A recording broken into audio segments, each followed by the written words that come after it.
You should always be on your guard on so-called normal days. These are the times when you may find yourself in the shadows, get into trouble, or find yourself in sixth place. This is similar to the old idea of avoiding quiet people, as they are usually wild at heart. Both of these wisdoms came to me, Alan Webb, to enlighten me. I married my childhood sweetheart Ellie almost immediately after we both graduated from university and found good jobs. I as a teacher at a local junior school, and Ellie as a nurse at a local private hospital. Good jobs with a future and security. With a steady, almost guaranteed income, the banks didn't hesitate to give us the money for our first house. Soon the children came along. James, now 14, and Elaine, now 19, were the pride of our lives. They seemed to have a brilliant future ahead of them. They had a steady circle of close friends, did well in school, and fought with each other enough that Ellie and I laughed reservedly at their antics on more than one occasion. The relationship between Ellie and me, while not particularly passionate, was stable. We fought occasionally, mostly about the children. She always seemed very protective of them and fought when I laid down the law regarding the various issues that inevitably arise when raising two children. She would argue up to a certain point and then seem to reach some point within herself where she would stop and quickly change the subject. This had become the norm. The thread of a peaceful existence began to unravel one Thursday. It was lunchtime in the staff room. I taught at the junior high school, but it was attached to the large high school campus. This meant that the junior high teachers would meet and eat lunch in the common staff room with the senior teachers, many of whom I had managed to become friends with. It was during this lunch, one of the few times I could enjoy it without being on playground duty or hunched over a stack of marks, that Pat Collins, head of the high school science department, suggested a project to me. "Hey Al, could you help a team of my Year 12 students test out some spiffy new equipment?" Always willing to help, but wary of possible shenanigans, I replied. "Sure, Pat. You're testing the size of the human brain, and you want to calibrate the machine for the largest extreme first?" He grinned. "No, nothing that simple. We've been loaned a simple DNA sampling device from the university. It's specifically for a team of 12th graders who have been identified by the Scouts as honors students and given accelerated admission to the university's science course next year. We're pretty privileged since this is the first time something like this has happened, at least to my knowledge." "Good," I replied. "But why do you need my help?" At this, my interest piqued. "Well, we need people we can test DNA samples on. For child safety reasons, we can't use any of the students or staff here for the tests. We need random people who can't be traced by the team or the university. Maybe you can help?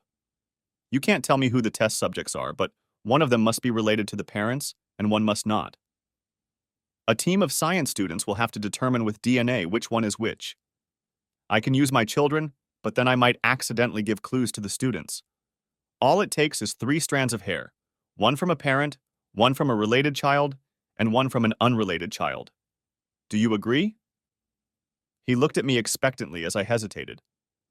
"You will be doing this group of students a huge favor. Opportunities like this don't come along every day." "Why not?" I replied. I already knew that I would be using my own children as test subjects, but I wasn't about to tell Pat. He gave me special containers that ensured no cross-contamination of the samples would occur. "Why are you giving me 6 containers?" I asked. "Just in case you spoil any of the samples," he replied. "Right. Like junior high school teachers don't know anything, right?" replied I. It was an ongoing squabble between 2 good friends. Thursday evening was perfect for sampling. Ellie wasn't home as she had a late shift.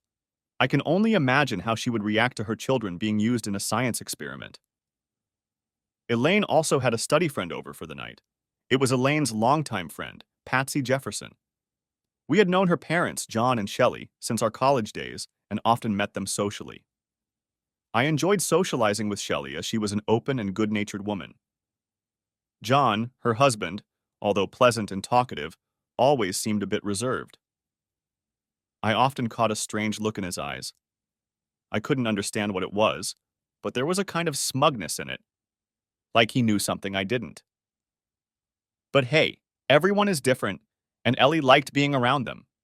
The hair parting was easier than I thought it would be. Obviously, mine was the easiest, and getting a strand of Elaine's hair was as simple as going to the bathroom and grabbing one of the combs in her closet. We each had our own bathroom cabinet, and Elaine always used her brush, as did Ellie. Patsy's hairbrush ended up in my lap by pure coincidence. The two girls were frolicking in the living room during a study break when Patsy fell near the dining room table and got her shoulder-length hair caught on one of the chairs. Elaine rolled on the floor with laughter as Patsy tried to untangle the tangle in all the nooks and crannies of the chair. She finally succeeded, but a few small tufts of her hair remained on the chair. Bingo, sample number 3 complete. Now I went to James's bedroom and removed one of the hairs from his pillow. Of course, he didn't know what I was doing as he was listening to music in the room at the time. I now had 4 samples, mine, 2 related, Elaine and James, and 1 unrelated, Patsy. I had 2 empty containers left, and so as not to spoil the other samples, I included one of Ellie's hairs, again from her comb, for fun. This should be fun. I labeled them very scientifically, AE, and wrote down whose hairs they were. A was mine, B and C were Elaine's and James, D was Patsy's, and E was Ellie's. I couldn't wait to see the results. It would certainly test the team for accuracy and give them valuable diagnostic experience before going to university. Needless to say, the next day I gave the samples to Pat. He seemed surprised to have 2 extra samples, but noted that it would make the testing more realistic. Since it was Friday, I wasn't expecting any results anytime soon, so I just continued with my normal routine for the next week. Once again in the staff room, Pat approached me. "Hey Al, the team got the results back. They're thrilled." The mentors from the university were very impressed with the way they conducted the session and the way the DNA instrument worked in their relatively untrained hands. I can tell this team of students have a brilliant future in science next year. It was a good move to give them 5 samples. It really made them mess around for a while. Anyway, here's a report of the results. I don't want to know who they are or where they're from, but thanks again. I waited until I got home to open the brown envelope, since I had all day to prepare for my 6th grade lesson. The report was pretty straightforward. First, it detailed the method used to determine the DNA sequences of each sample. This was followed by a simple table illustrating the relatedness between the samples. It looked as follows. A is not related to any of the other samples. E is related to samples B and C. D is related to samples B and C. E is not related to sample D. It then said that the results had been carefully checked by the university's DNA laboratory and that the likelihood of error was extremely small. This was followed by praise for the way the Year 12 students had carried out the work and congratulations on the high degree of accuracy they had achieved. The letter said, "The results are absolutely correct in all aspects." I realized this only after rereading the report. My hands shook as I realized the implications of the results. Yes, a royal kick in the rear. This meant that I, sample A, was not related to my own children, samples B and C. That couldn't be true. I was their father. But Ellie was related to them. What about Patsy? How could she be related to Elaine and James? The truth of these results was too much to face. My mind switched from one thought to another, unwilling to dwell on one undeniable fact. I had been a cuckold my entire married life. "No, no, no, no, Ellie, no!" I shouted to the empty house. No one was home, thankfully. The empty house suddenly seemed to close around me as I spun on the spot and froze on the kitchen floor. "Daddy? Daddy, are you okay? What happened?"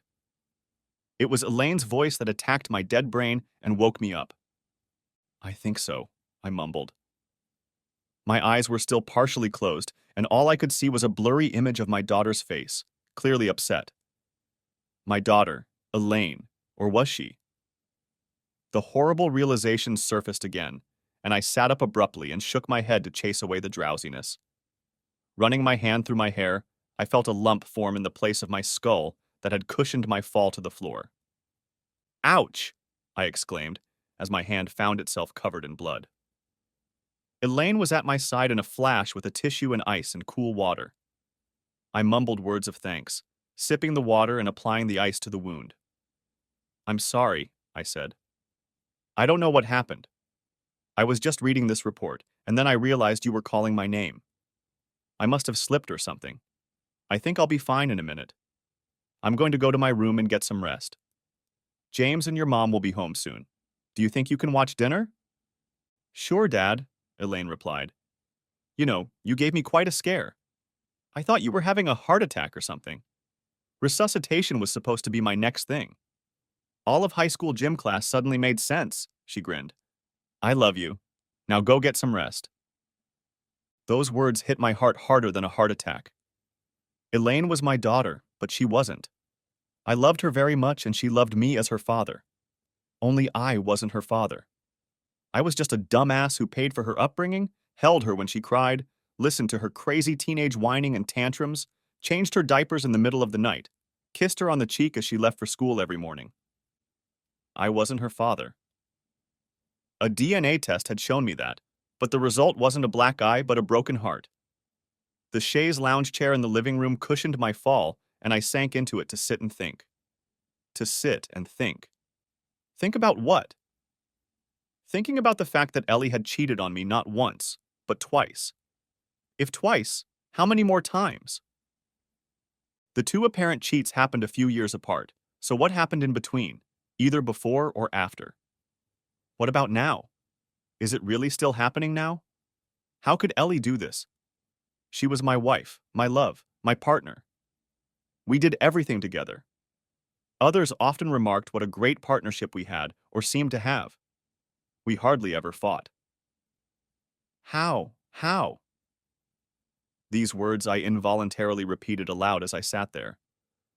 I hadn't noticed that Elaine had come down to the den with a cup of coffee for me. "I don't know how either, Daddy," she said, thinking the question was addressed to her. "I don't see anything you could trip over, and the floor is dry, so you didn't slip on anything. By the way, I found this.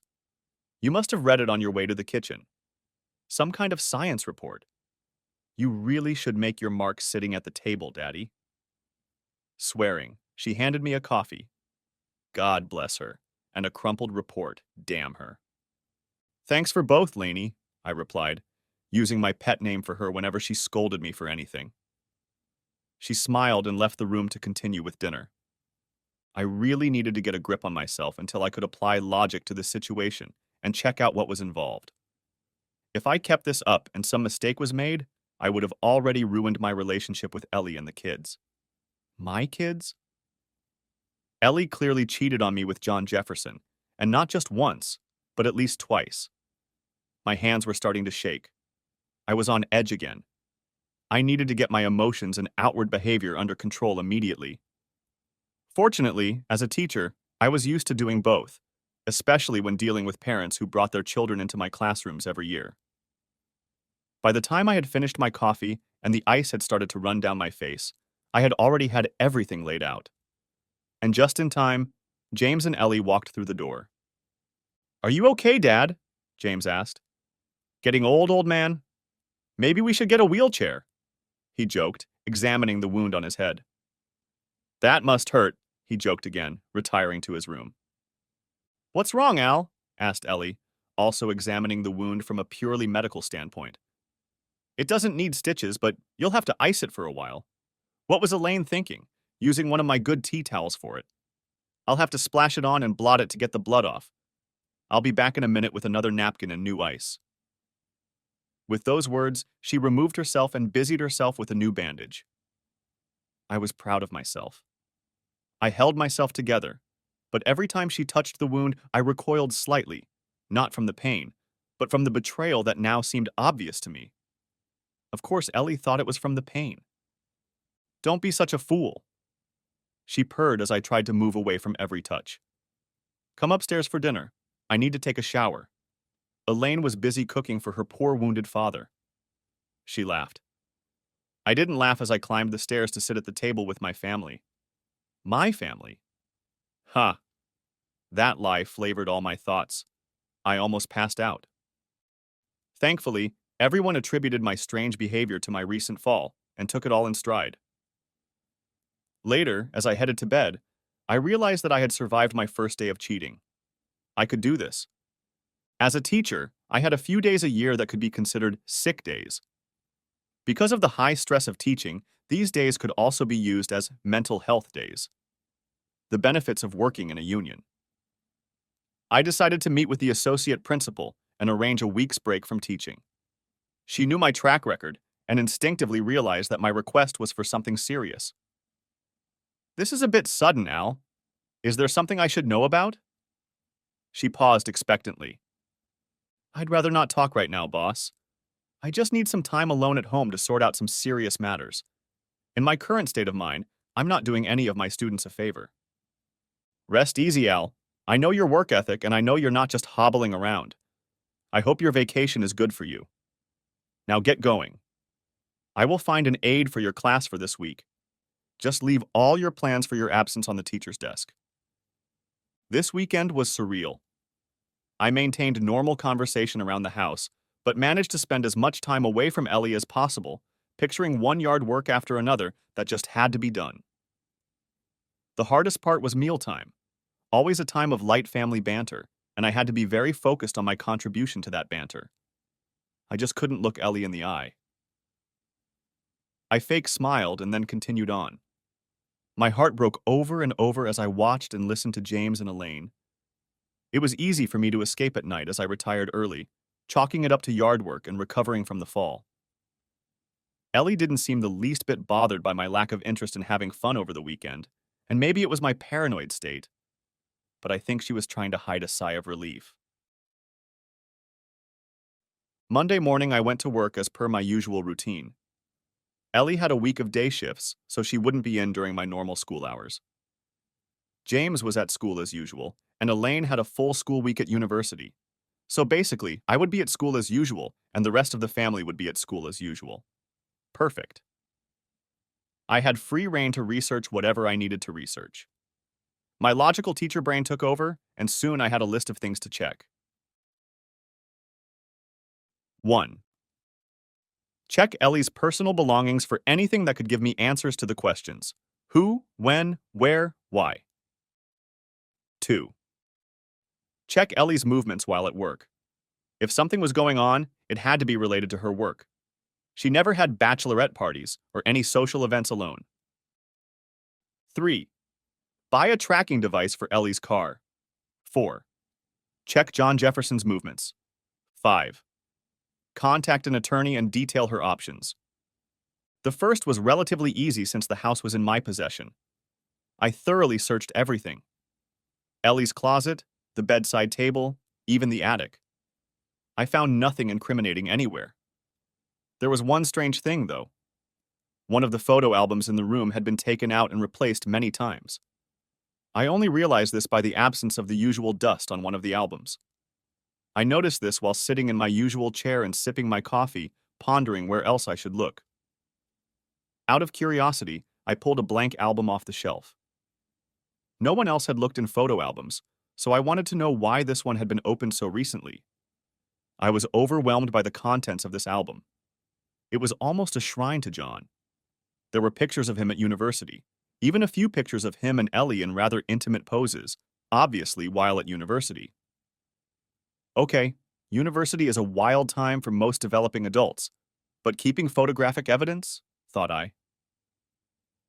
I also remembered that we had promised to be exclusive during our courtship at university. Something wasn't right. And there were pictures of him holding Elaine in his arms as an infant. But what made me most sick was the photo of him, Ellie and Elaine in the hospital shortly after Elaine was born. A happy family photo. This was followed chronologically by similar photos with James. This was followed by more happy family photos of them all together in various locations. I noticed that they were mostly places we'd been together, so the pictures must have been taken while I was distracted by something else. I couldn't recall a single photo being taken while I was within earshot or sight. The photos were certainly not on the kitchen table for all to see after the event. All of the photos that were not taken in the usual social situations were taken at a local hospital. Ellie was almost always dressed in hospital clothes, but in some of the pictures she was in a very revealing gown. This was usually a point of pride for me. Ellie had always been attractive, and when dressed neatly, could turn the head of any man over the age of 18, even now. However, there was no pride I felt, only a feeling of utter betrayal. She wasn't dressing up for me. She was impressing John. John the asshole. I could now catch the furtive glances and sly smiles as we met socially. I could almost hear John thinking, "That poor dumb bastard. He has no idea that Ellie and I are having fun of our own accord. He doesn't even know about our two favorite children." At that moment, my mind plunged into some additional universe. It was as if I had detached myself from reality and was now acting out a movie. None of the things I had taken for granted were real. No marriage, no children, no family. It's amazing how quickly a lifelong love for a special person can turn into hate. That's exactly what happened in that alternate universe. I knew I could easily fall into despair and curl up to die, but I knew I wouldn't. I had plans for the future. That single photo album opened the well of my love for Ellie. All the love poured out and was left lying on the floor of the den. I copied all the photos with a scanner and created a password-locked folder on my computer where I kept everything I found. Time to move on to the second item on my list. It was already 11 o'clock, and I knew that Ellie had a lunch break at 12 noon every day. I had plenty of time to drive over to her hospital and check out what she was doing. I brought my camera with a telephoto lens just in case. Parking was easy at this time, and I was very lucky to find a spot near the back of the parking lot. It was out of sight of the front entrance to the hospital, but allowed me to peek around the entrance. At 5 minutes to 12, I saw John enter the hospital. He walked in very confidently, as if he had done it many times before. At 5 minutes to 12, Ellie came out. Nothing special, except for the fact that she was walking hand in hand with John. At that moment, the love I felt for Ellie erupted into intense anger. Anger at her, and anger at John. My camera almost automatically kicked in, taking auto-drive shots as the two lovers walked out of the hospital and towards Ellie's car, which thankfully wasn't next to mine. They kissed as they got into the car and it drove off. I followed them at a safe distance. They didn't expect anyone to be following them, as they didn't change direction or turn around to see if anyone was tailgating. They had gotten away with it for too long for any of them to doubt that they were free to do as they pleased.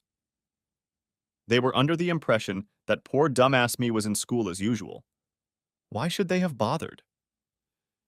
The car stopped in front of a hotel a short distance from the hospital. It was one of those establishments that catered almost exclusively to hospital patients and their families traveling from out of town. They almost ran out of the car and into the reception area, where it looked like they could go straight to their room.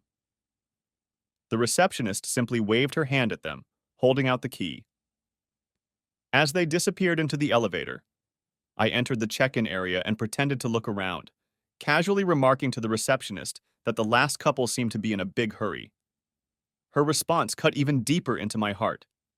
So deep that it almost pierced my soul, and I was sure I was going to lose my temper and scream and shout obscenities at the world. She replied, "Oh yes, they are regulars here. They rent a room 4 times a week and also have a quick takeaway. Isn't it nice that married couples still do that even after all these years?" My thoughts interrupted her story. Married couples? She should be married to me.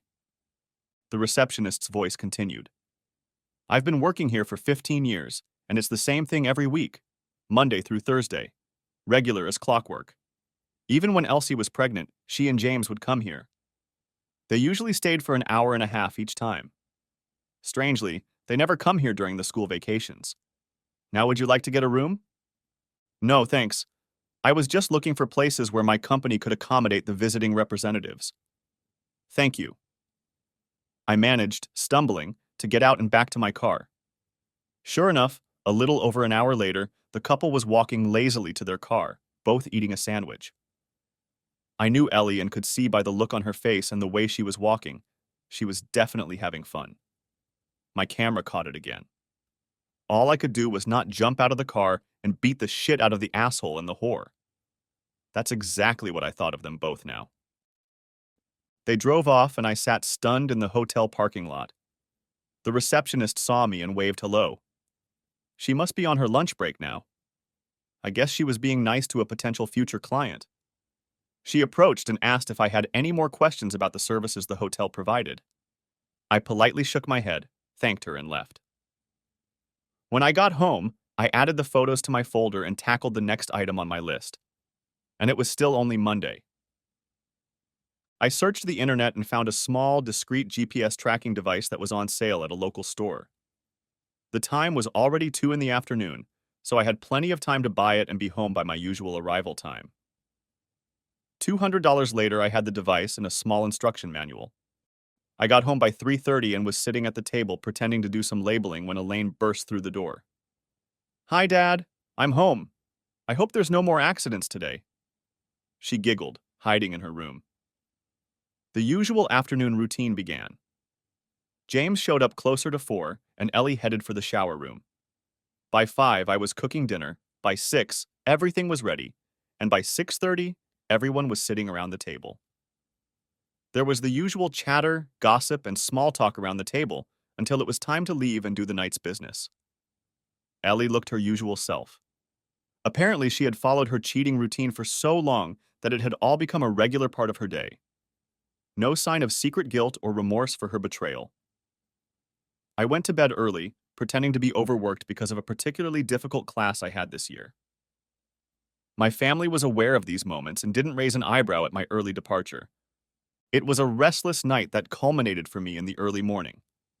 Coffee and a quick face wash woke me up enough to set up the tracker in Ellie's car and set up the app on my computer. After calibrating the settings, I made breakfast and got ready like it was a normal school day. By 9 o'clock, I was on my own again to finalize my list. The tracker was simply to confirm Ellie's movements and be a record of her coming and going from the hospital. I didn't need to track John's movements as I already knew what he and Ellie were doing, so that was the 5th item. A Google search for local divorce attorneys opened my eyes. There were a great multitude of them. I picked one at random and called to see if an appointment was available today. It was. At 11, I sat nervously in a small reception area with a conservatively dressed receptionist typing away on a computer keyboard. He called me in at 11:15 and led me into an office that could only be described as a relic of a bygone era, with polished wood and floor-to-ceiling shelves filled with leather-bound books. The smell was incredible. The room just oozed knowledge and history. "Hello, Mr. Webb. May I call you Al?" Before I could mutter a response, she continued. "I'm Jane Lober, a divorce attorney. How can I help you, Al?" I regrouped my thoughts and just laid out everything I'd experienced over the past few days. I didn't realize it right away, but tears flowed uncontrollably down my face. For the first time, I acknowledged out loud what was happening to me. For the first time, I was talking about it with someone. Jane didn't let go of the tissues she seemed to have in bulk as she took notes. Once in a while, she would only utter a or okay as I told my story. After I finished, there was an awkward pause. I blew my nose while Jane seemed to reread her notes. "Well, Al, that's not a bad story. I assume you have proof of all this?" asked Jane. The way she looked at me with her head down and her eyes above the top rim of her reading glasses reminded me of my high school days in the principal's office.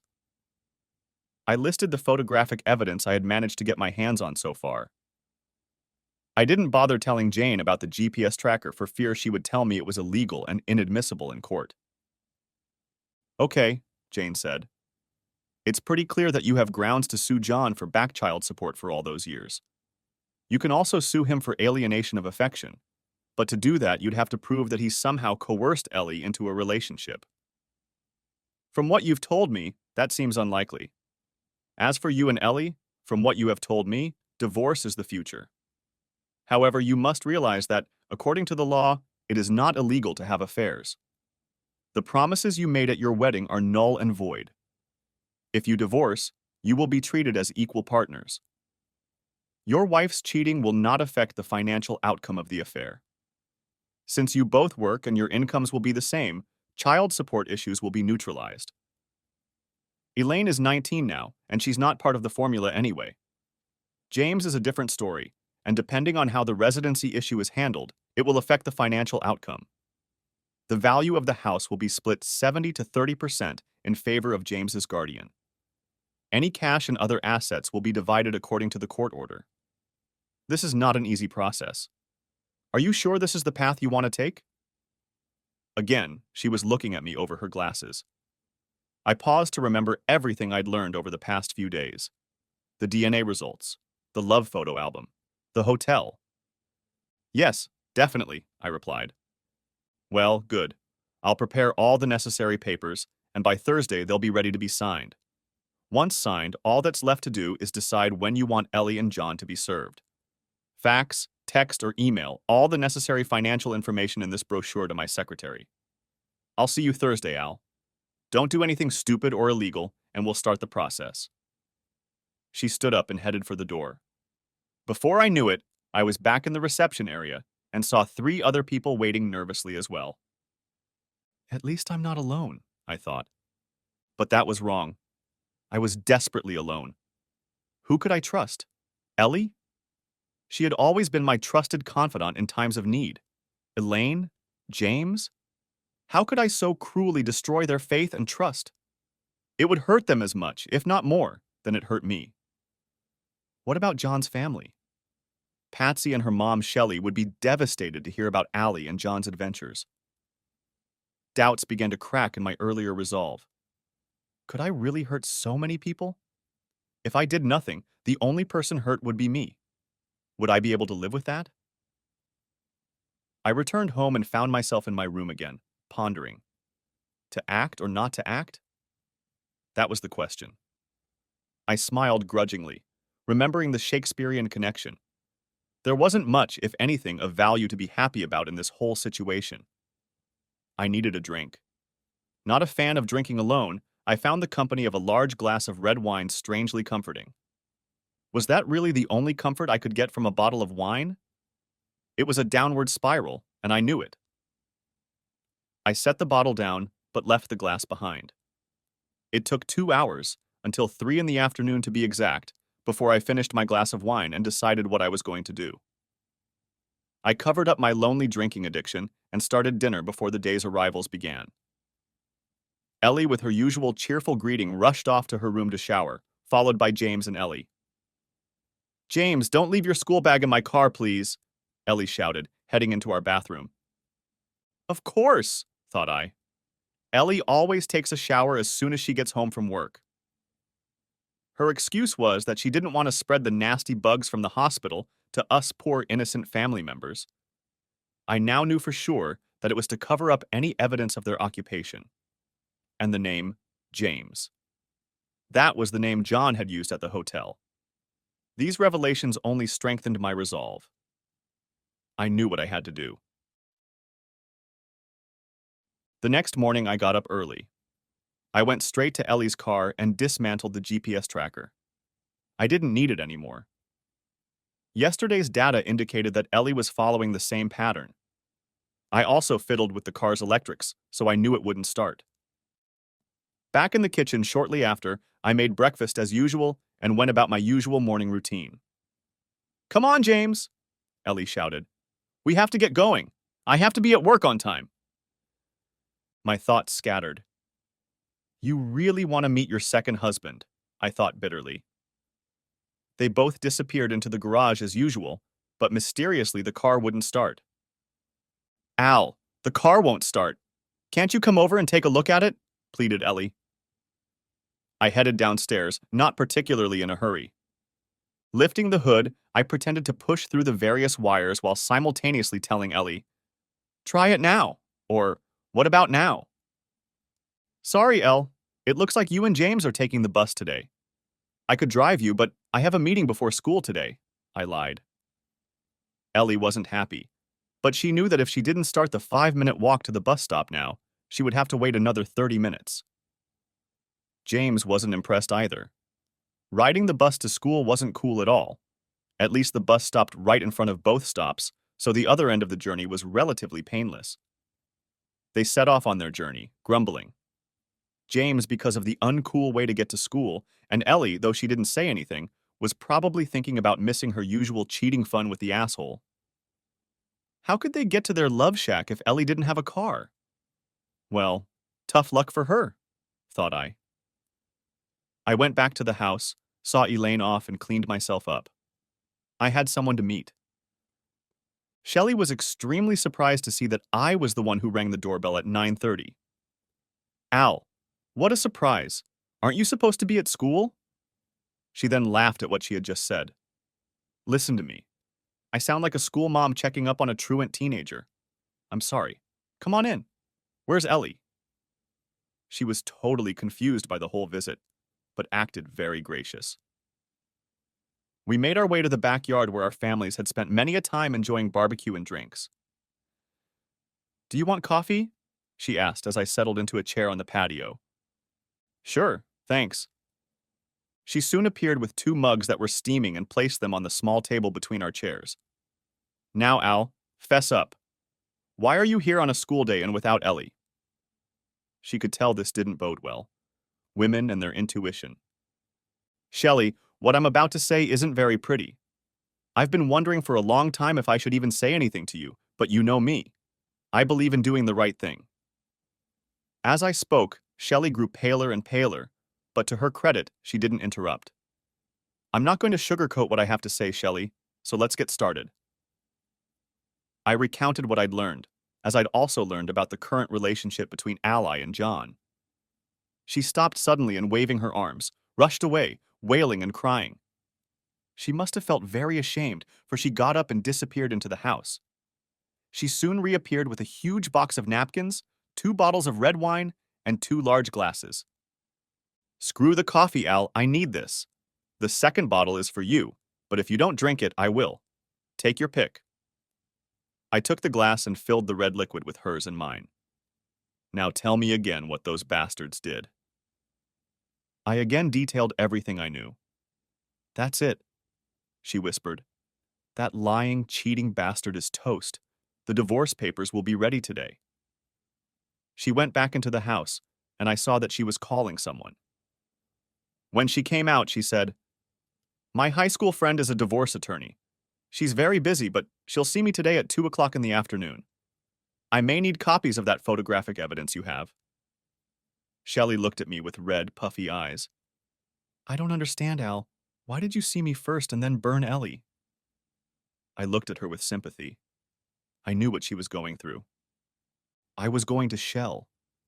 I was overwhelmed with so much hatred that I wanted it immediately. Shock and awe was supposed to be my method of revenge. But I doubted whether to do anything. The pain this was causing you, me, and soon our children was too much for me to bear.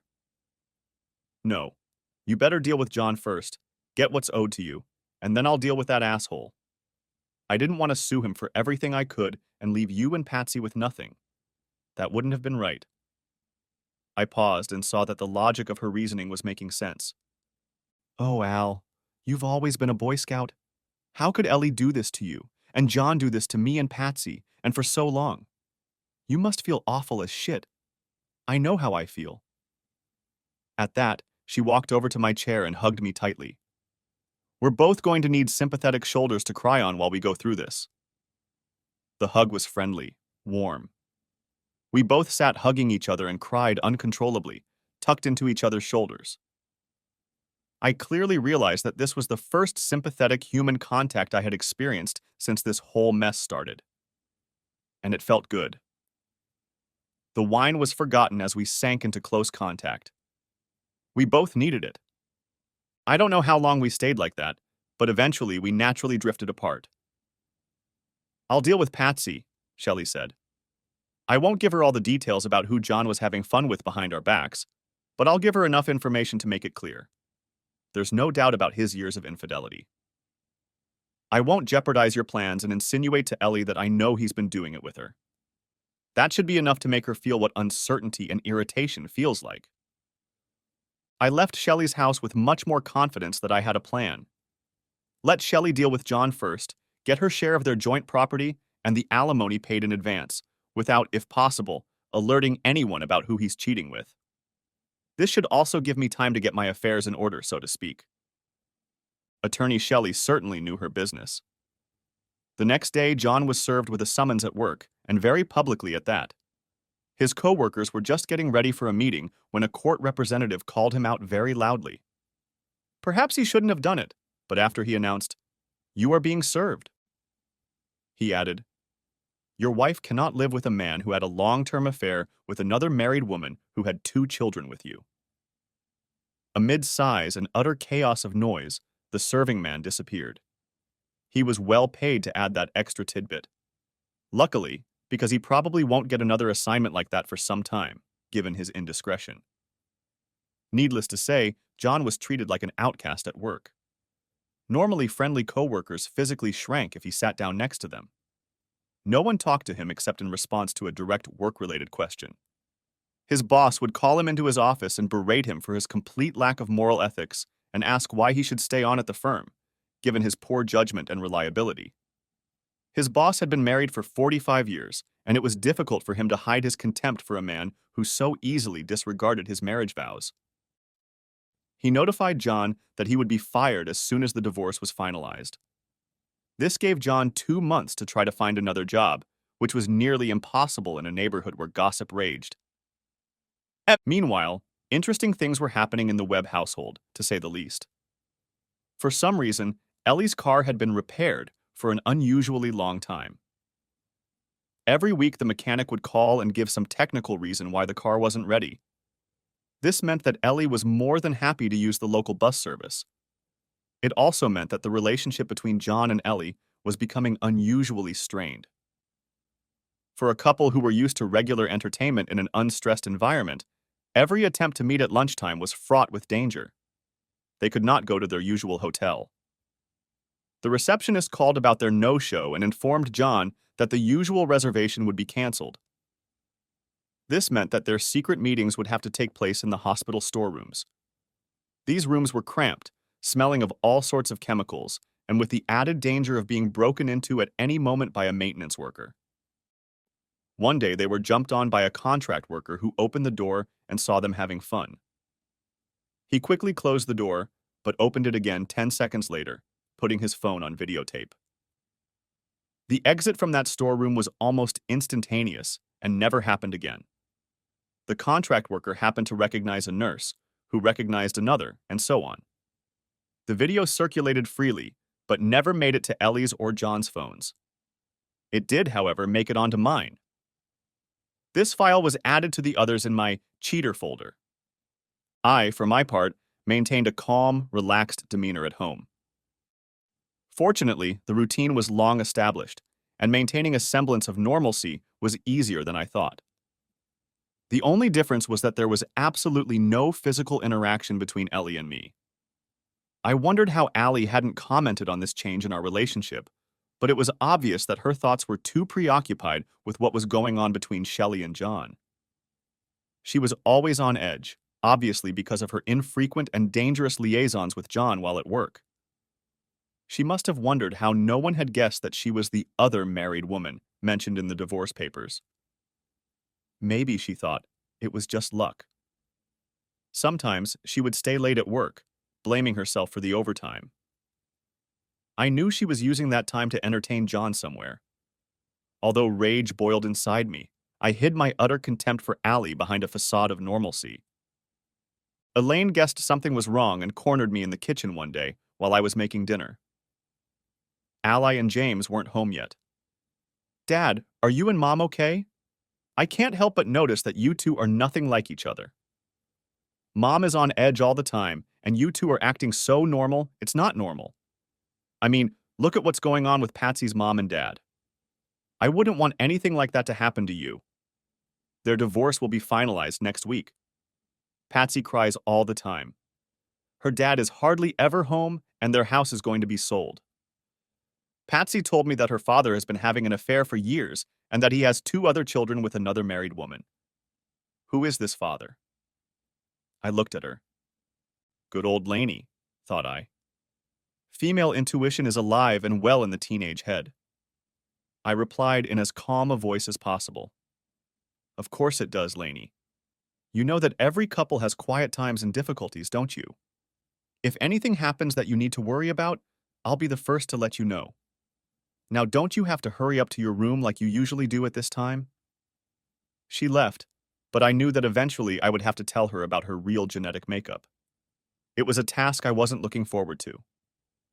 How do you tell the girl who has been your daughter for the past 19 years that she really isn't? Shelley and John's divorce, of course, was to be finalized the following week. I knew this because I had been in close contact with Shelley.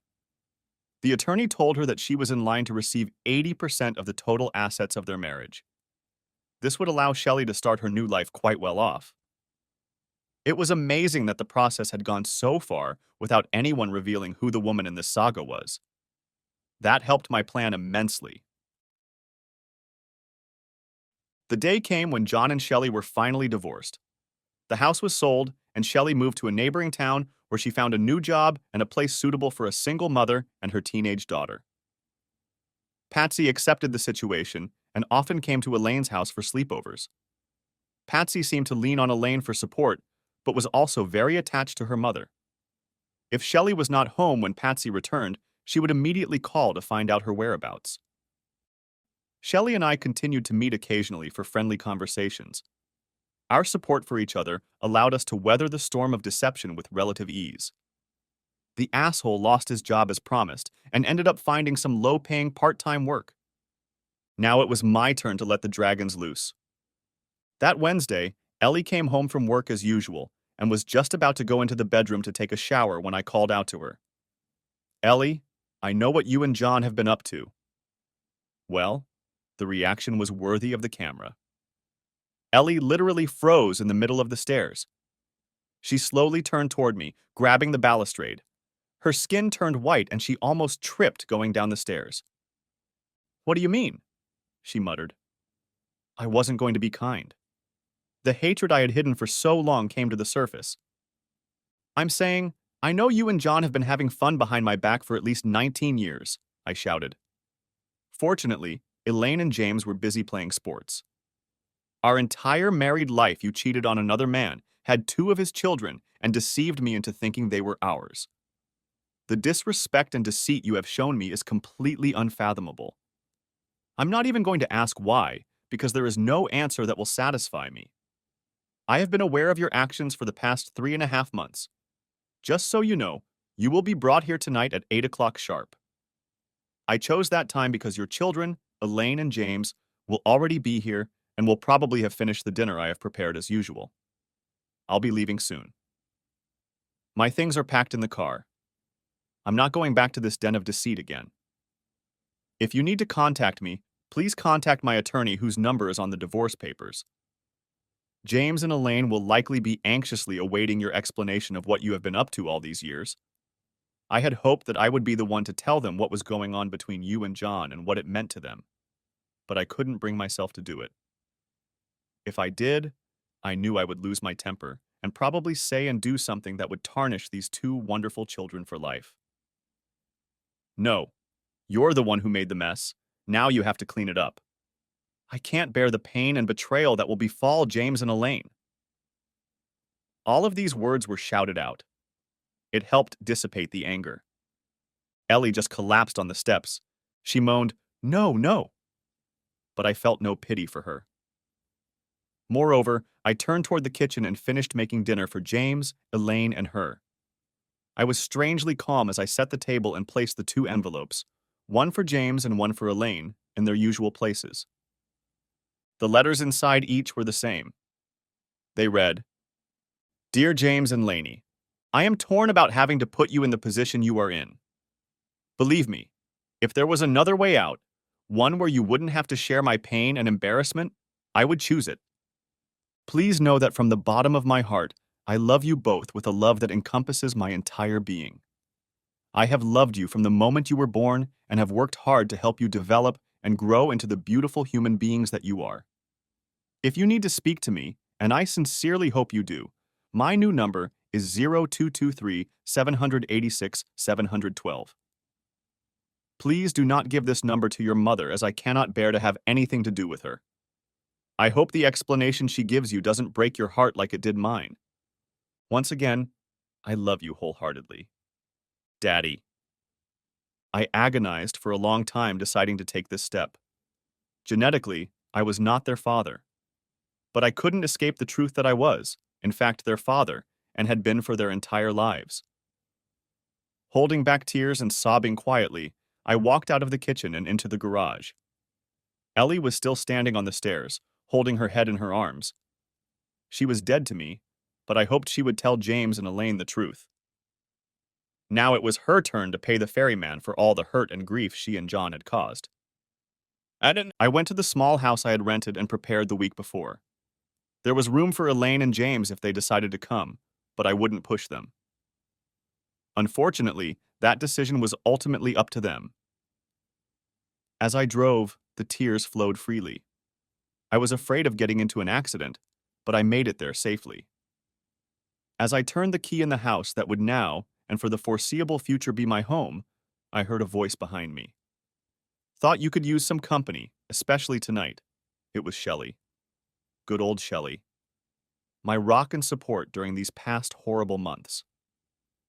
I collapsed into her arms and we repeated the tear fest that had started at her house 3 months ago. All the accumulated emotions, anger, hatred, disbelief, self-doubt, questions, all of it spewed out, turning me into a quivering mess. My incoherent ramblings must have seemed strange to Shelley, but she simply led me into the house, sat me down on the couch, and continued to hug me. The time that passed before I could meaningfully form 2 words is indefinable. All I muttered was, "Thank you, Shelley." She didn't let me say anything else. We got down to it. At 7 a.m., we were awakened by 2 phones calling for attention. Mine was from Elaine, and Shelley's was from Patsy. They had both been trying to contact us since last night. I answered mine. "Lainey, how are you, my love?" The sobs coming from the receiver told me all I needed to know. "I love you, Lainey. Please know that. I will always love you no matter what." Her sobs subsided. "Daddy, I love you. I'm so sad for you because of what Mom did. I don't know what to think of that bitch yet. Part of me sees Mom as she always was, and the other part of me sees her as a lying, cheating bitch who cheated everyone who loved her our whole lives. Can I see you? Where do you live now? Will I still be your daughter? I love you so much. I can't bear to be around you. James wants to see you too. Can we come now?" She sobbed into the phone. I calmed her down and promised her that I would pick them both up within the hour. I didn't mention it to Elaine, but Shelley and I had a cleaning job to do. Patsy also asked permission to see her mom and was very concerned about sitting up all night. I picked up James and Shelley outside our old house. They each had backpacks and pillows. "What are these camping supplies?" I tried to cheer them up. They both had red eyes and clearly hadn't slept well. James replied, "We can't stay there," he said, gesturing to the house, our old house. Strangely, I had already lost touch with what had been our home, our sanctuary all these years. Mom cries all the time and talks to that bastard John for hours.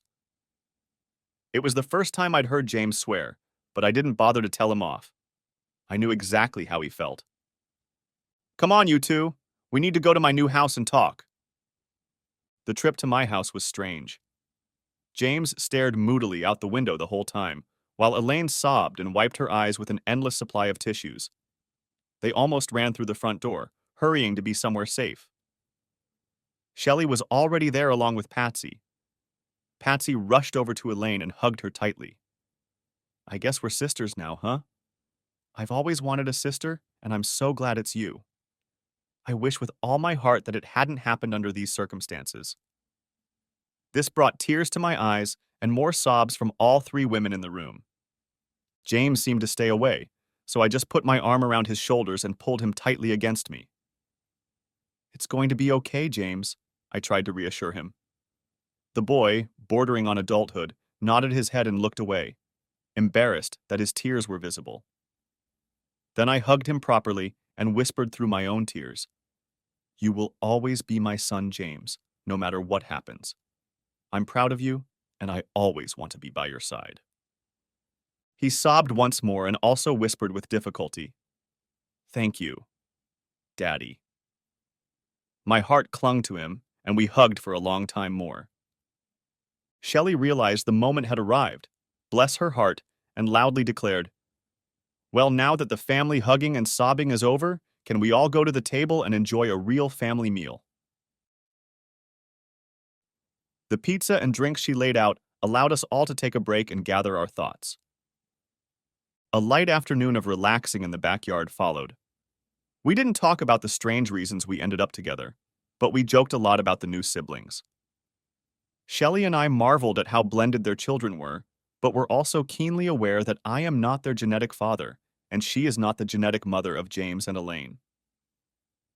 The looks of quiet sadness that flashed between us were few, overwhelmed by the happiness she and I had so recently shared.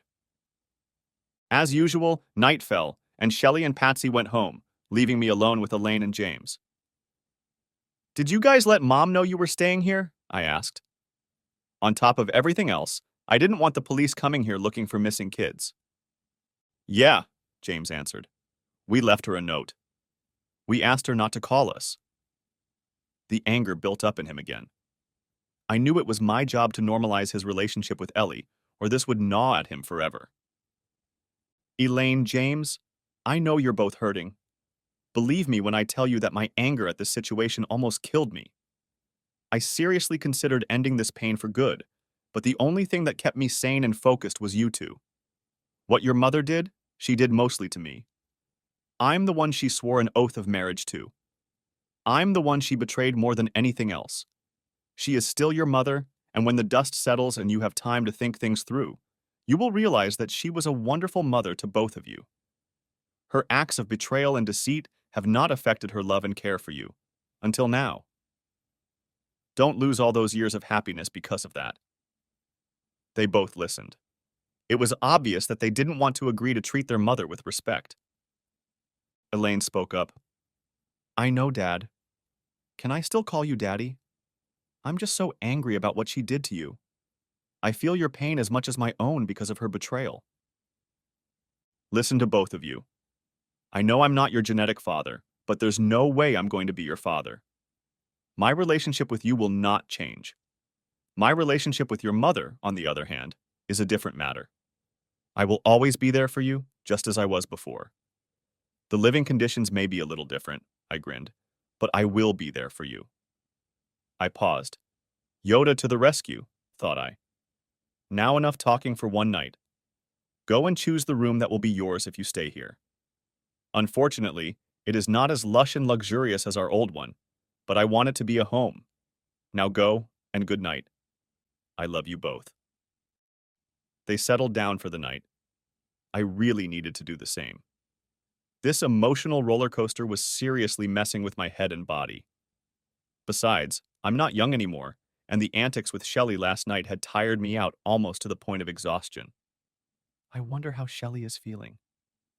And that was my last conscious thought as my head collapsed onto the pillow and I disappeared into the endless country. The next morning at breakfast, I convinced them both to talk to Ellie. She was clearly very worried about them, but during the tense conversation, the kids let her know that they would come home as long as that asshole didn't go anywhere. They made it clear that they wanted nothing to do with John. I don't know if John stayed with Ellie, but she agreed. I drove them home just before lunch and made sure there were no unauthorized cars nearby. Fortunately, my arrangement with the mechanic who had been looking after Ellie's car for so long was over, and she now had her car back. The kids came into the house after a long hug and my promises that I would be there for them anytime. They knew my number. I was due to start work again, and I hoped the kids would make up with Ellie. She started to leave the house as the kids walked in. Al, we need to... I didn't let her finish. I closed the window and backed out of the driveway as fast as I could. There was no way I was going to get into a conversation with that bitch, even though I knew I would have to at some point, just for the sake of the kids.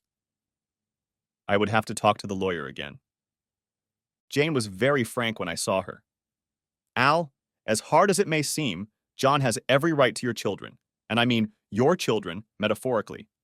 After all, he is their genetic father.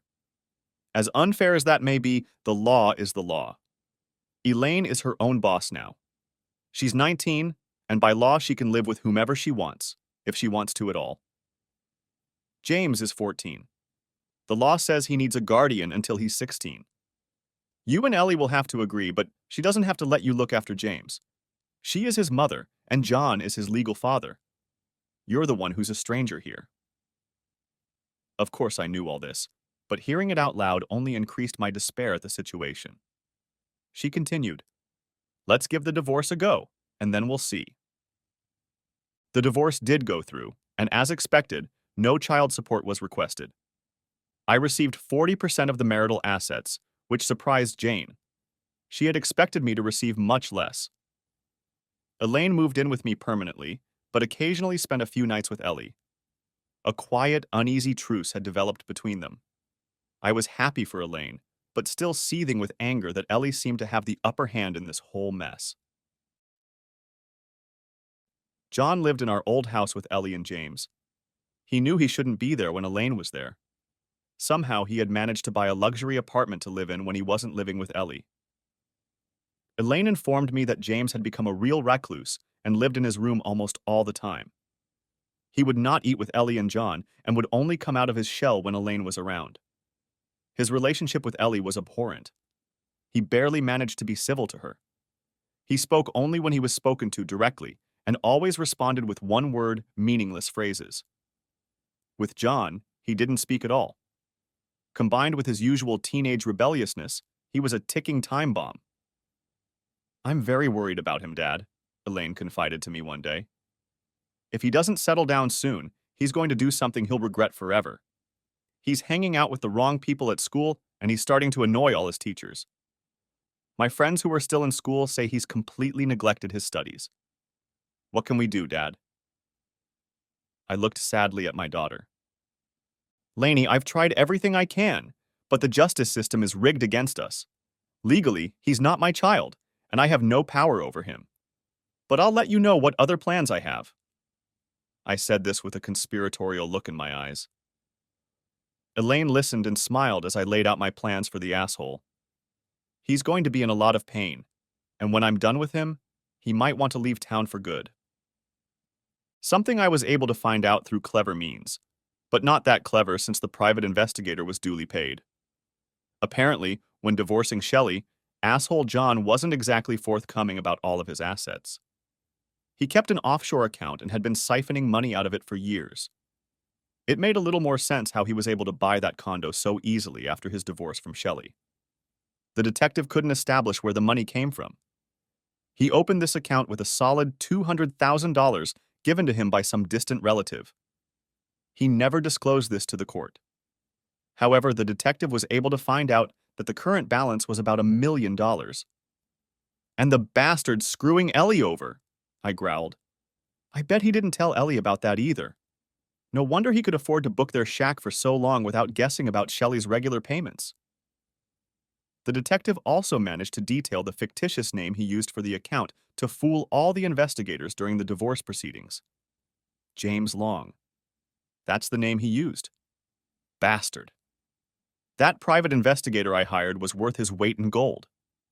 Questions about how this private detective was able to figure it all out haunted me. The detective also felt that he must have somehow accessed this account from his computer or smartphone because, to his knowledge, he had never visited a foreign bank office. He had a safety deposit box at a local bank, but he rarely visited it. This was getting interesting. Elaine was on board and probably wanted to burn the bastard more than I did. Elaine was on a mission.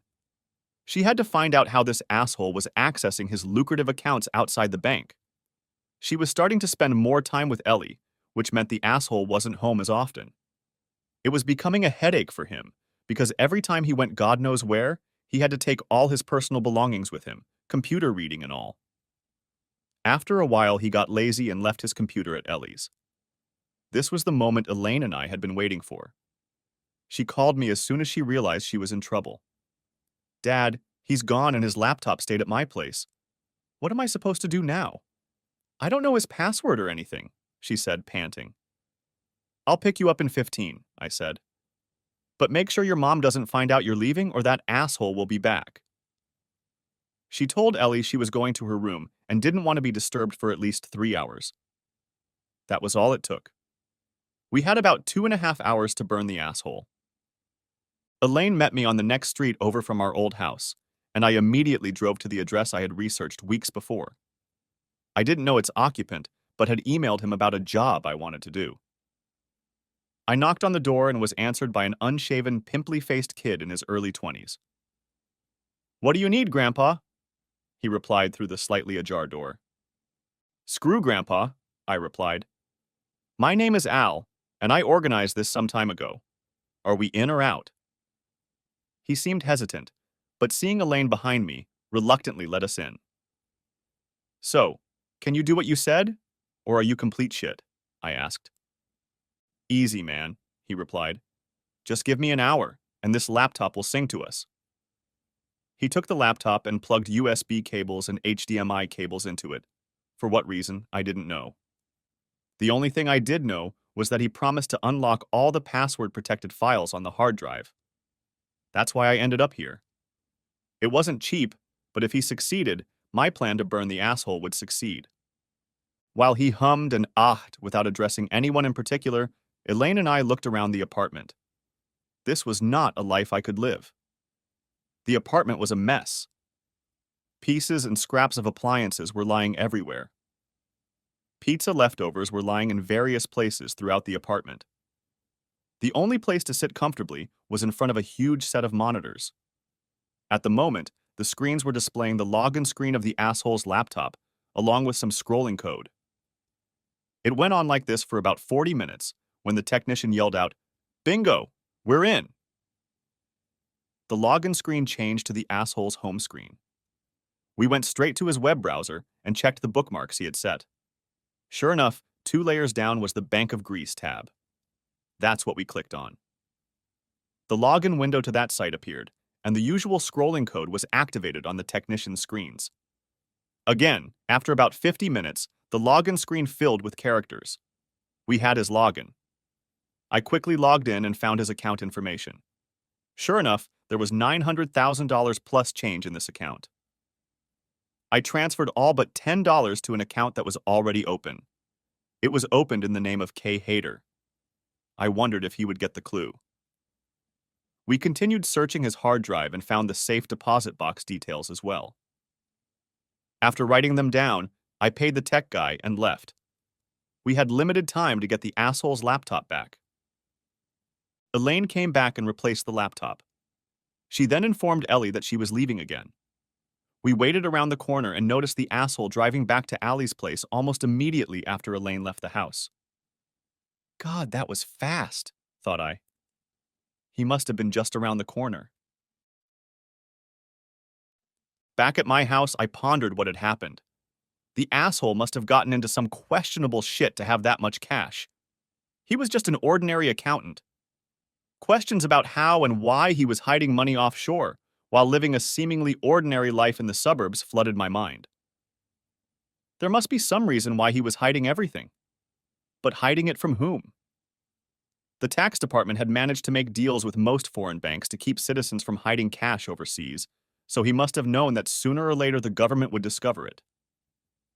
If my private investigator could find them so easily, so could the government. I should have done more research. Maybe there were answers in the safety deposit box. And that's where Elaine came in. I was working as a teacher again, so I didn't have much time to investigate. She went to the bank in the city where the safe deposit box was located. She had all the security passwords from the asshole's computer, so she hoped that would be enough. I'm sure if it had been a middle-aged man in my shoes, they would have asked all the questions they could. But Elaine was a nearly 20-year-old beauty. She dressed to her heels and knew how to show what she had. My daughter had grown up, and I felt a prick of regret that she had lost her childhood. But it worked. She managed to sweet-talk me through the first level of security by telling me about her stepfather being in the hospital, the fact that she had all the other passwords, etc. was enough to get her through. When she opened the box, it contained only a few accounting journals and an envelope full of smaller items. Not wanting to push her luck, she quickly put everything in her purse and walked out of the bank. As she did so, she smiled sweetly and leaned slightly in front of the guard, pretending to check her bag. He caught a glimpse of her cleavage, a memory that would last all day. The contents of the box were spread out on my kitchen table when I returned from school after lunch. Elaine looked pale and very worried. "Daddy, you won't believe what was in the box. Here, look." She put 2 passports in my hand. Opening the first one, I saw that it was for an asshole, but the passport was in the name of Bruce Williams. It was an Australian passport.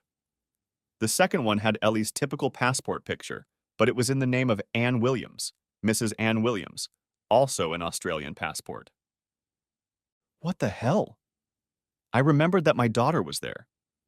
It looks like he was planning some sort of escape. He was planning to disappear with your mother, Elaine. The divorce must have disrupted their plans for a while. Look at that. 2 Qantas plane tickets from Los Angeles to Sydney, one way, and that was planned 2 weeks in advance. Of course, your mom wasn't on one of those. She did some stupid things, but I'm sure she wouldn't have left you and James. There's something more going on here. Elaine was dumbfounded by such revelations, but continued to go through the contents of the envelope scattered across the table. "Dad, I think this picture is interesting. It shows an asshole. She started calling him that now, but when he was about my age. Take a look." I looked at the picture and immediately recognized the man in it. It was during our college years. It showed an asshole looking very suave and confident. Standing next to him was another student I remembered. Suddenly, it hit me who it was. Holy shit! My daughter was momentarily oblivious. That's Jimmy Lamont. He was the son of the famous, or should I say infamous gang leader Al Lamont. Nobody liked him at the university. He threw money around, harassed any girl he liked. Now, the asshole was good friends with him. He must have been good at hiding it because I never saw any sign of it. And I certainly never saw any indication that he and your mother were close at university. I must have been a naive dolt. After looking through most of the contents of the envelope, I focused on the journals. They looked like regular ledgers, boring. The entries showed regular cash deposits and withdrawals into an account in J. Lamont's name. He must have been doing the bookkeeping for this crime ring, I said. The other journal was more cryptic. It showed only deposits, except for one very large withdrawal recently. A apartment, thought I. This account listed none other than James Long. It was the same account we had just raided. Either that asshole was regularly paid $10,000 for his clandestine bookkeeping, or he had stolen money from Jimmy's account. Either way, the pieces of the puzzle were starting to fit together. "Elaine, we've disturbed an ant's nest. This could lead to huge trouble for us if we get caught, but especially for the asshole and your mother. I don't care about the asshole at all, but your mother is another matter. I know I hate her with a passion. Sorry, Laney, but I wouldn't wish her dead. Rumor has it that this crime family is pretty determined to deal with anyone who crosses them. We need to proceed with caution." Elaine turned pale again. "Do you think they know it was us?" she whispered. I had the same thought. "I hope not," I replied. I knew we needed to cover our tracks, and as quickly as possible. I took the diaries to school and had the teacher's aide make 2 copies of them. I also copied the passports. Elaine put the originals back in the safe deposit box. However, Ellie's fake passport and the airplane voucher stayed with me. This time, the young guard smiled sweetly at Elaine and stared at the beautiful woman standing before him with anticipation. However, this time to no avail. Elaine and I discussed what we should do. Her mother was in great danger. If Al Lamont found out that this asshole was stealing from him, his days would be numbered. Unfortunately, Ellie could or would be collateral damage. She needed to separate from him as soon as possible so that there would be no connection between them. Little chance of that, thought I wryly. They've been partying and living in a secret marriage behind my back for longer than me and Ellie have been together. The asshole had to go, and Ellie had to disappear. One copy of the diaries was supposed to show up in Al's mailbox. Ellie had to disappear under her assumed name as soon as possible. How could I get her to agree? I called her. She didn't answer right away, no doubt perplexed as to why I'd called her, given that I'd steadfastly refused to return her calls since our divorce. Alan, it's a surprise, she replied hesitantly. Ellie, we need to talk right away. It's about James, I lied. No questions right now, but meet me at Bean's Coffee in 15 minutes. I hung up before her questions started. When she walked in, she was pale. What is it with Alan? She began. Did something happen to James? What did he do? I gestured for her to sit down. Without a word, I placed her fake passport open on the table. She glanced at it, and realizing it was her picture, quickly looked up at me. What is this, Alan? What are you playing at? That's not my passport. Where did you get it? I waited for her to finish her questions. At least she seemed as surprised as I was at the existence of the forged document. Without another word, I placed 2 airline tickets on the table. They were the originals. Looks like that asshole wanted you both gone, Mrs. Williams. She turned even paler than before. What? How? I would never abandon my children. I know they've been hell since our divorce from Alan, but I still love them. They're John's kids, too. He couldn't just pick them up and leave them. When she said the last word, she bit her tongue. It was the first time she'd openly admitted to me that the kids weren't mine. Are you really sticking up for that cheating asshole? My anger began to rise to the surface. That lying, conniving asshole who willingly cuckolded me with your help for 19 years. You expect me to believe he has morals. At this point, I was already yelling, and the other customers were blatantly ogling me. Ellie had never seen me in such a frenzy before, and it was freaking her out. I'm leaving, she declared. As she started to get up, I put the magazines on the table. What are these? She asked. Forged documents again? I asked her to look at them carefully. She immediately realized what they were. She had always been the one to keep an eye on our finances. Ellie, I said more calmly, it looks like that asshole cheated on you too. He stole from the wrong person. There's a certain justice in that from my point of view, but it doesn't make me feel better. This nice man, John, aka asshole, has not only entertained you behind my back all these years, but he's been financially screwing Al Lamont all this time. I'm sure Al will soon find out what he's been up to, and if you're still with him or near him, well, let's just say you could be in deep shit. All his lackeys and their friends, and if you don't end up in some Mexican brothel as white flavor of the month, you can see the Mexican desert from under your feet. I let that sink in. I didn't think it was possible, but she turned even more pale. Now the other customers were really concerned. The waitress, noticing Ellie's concern, approached her. Are you all right, lady? Can I get you anything? Getting no response from Allie, the waitress walked away in confusion. Ellie, I'm not going to beat around the bush. You need to disappear to Australia pronto. Use a fake passport and a flight voucher. Leave without looking back. The Lamonts know you're with a jerk, and they always have. Again, the bile rose at the thought of how these two had lied to me for so long. You have to give me custody of James and put the house, our old house, to James and Elaine in trust. I have the papers right here. I placed the last yellow envelope on the table. Make no mistake about it, Ellie. I'm offering you a way out, and not because I have any feelings for you. No, that's wrong. I have feelings for you. She looked at me in surprise. Alan, I don't... she began. I interrupted her. I have hatred for you, pure, unadulterated hatred and disgust. How you had the nerve to do this to me, to our marriage, to our children, I will never understand. You treated my love and respect for you with utter contempt. No, I'm giving you a way out because you are James and Elaine's mother, and I love them dearly. They deserve to have their mother alive, not dead in some Mexican ditch after being used and abused by anyone. I don't care what happens to this asshole. I hope they leave him in some Mexican desert. Now sign the papers and get out of the country and out of our lives. Last chance. Ellie took the papers, read them, and signed. Alan, this means I have no claim to my children, she sobbed. Welcome to the club, bitch. Now you know how I felt when I found out about your years of deception. I stood up and walked out of the cafe. See. The patrons breathed a sigh of relief, but still looked at the sobbing woman who was still sitting in her seat. The next day, James came to my house with all his gear. Hey, Dad, what's going on? Mom left a note on the table for me to come here and expect me to stay here for a long time. Most of her stuff is gone. It's like she's not coming back. I looked at James, my James, and smiled. It's okay, son. Everything will be explained soon. Go and unpack. Elaine jumped up, hugged her brother, and helped him put things away.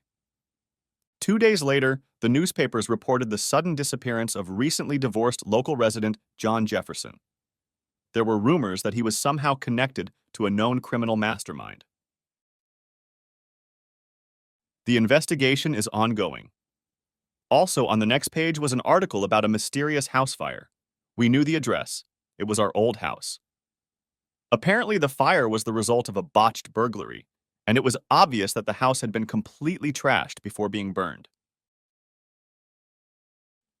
James and Elaine continued to live in my house until Elaine went to university. Coincidentally, Patsy, her sister, also went there. Shelley sold her house and moved in with us. We were delighted that James often went to bed at night with headphones on, listening to his favorite bands. The money stayed in our offshore account and sat there until we needed it. Teachers don't make that much. The end. Thanks for watching. I hope you enjoyed it. So subscribe to my channel and watch the next video.